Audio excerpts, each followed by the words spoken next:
1、2、3、4、5、6、7、8、9、10，1、2、3、4、5、6、7、8、9、10，可以吗？1、2、3、4、5、6、7、8、9、10，1、2、3、4、5、6、7、8、9、10。1、2、3、4、5、6、7、8、9、10、19、8、7、6、5、4、3、2、1。1、2、3、4、5、6、7、8、9、10，得唔得？1、2、3、4、5、6、7、8、9、10、19、8、7、6、5、4、3、2、1，係咪個個都 OK？ 1、2、3、4、5、6、7、8、9、10，都 OK 了吧？我对其他没事，我剩一个跟其他人。得唔得啊？1、2、3、4、5、6，應該最重要係呢兩個。1、2、3、4、5、6、7、8、9、10、19、8、7、6、5、4、3、2、1。1、2、3、4、5、6、7、8、9、10，1、2、3、4、5、6、7、8、9、10。1、2、3、4、5、6、7、8、9、10、19、8、7、6、5、4、3、2、1。1、2、3、4、5、6、7、8、9、10、19、8、7、6、5、4、3、2、1。1、2、3、4、5、6、7、8、9、10、19、8、7、6、5、4、3、2、1。細波係咪 OK？19、8、7、6、5、4、3、2、1，1、2、3、4、5、6、7、8、9、10。19、8、7、6、5、4、3、2、1，1、2、3、4、5、6、7、8、9、10。19、8、7、6、5、4、3、2、1，1、2、3、4。8、7、6、5、4、3、2、1。1、2、3、4、5、6、7、8、9、10、19、8、7、6、5、4、3、2、1。喂，1、2、3、4、5、6、7、8、9、10、19、8、7、6、5、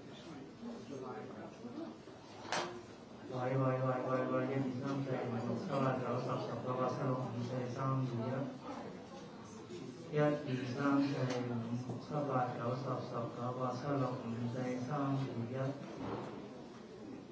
得唔得呢一個？我就聽到溫唔知啊。細波係咪得呢個？我試埋個記先啦。1、2、3、4、5、6、7、8、9、10、19、8、7、6、5、4、3、2、1。1、2、3、4、5、6、7、8、9、10、19、8、7、6、5、4、3、2、1。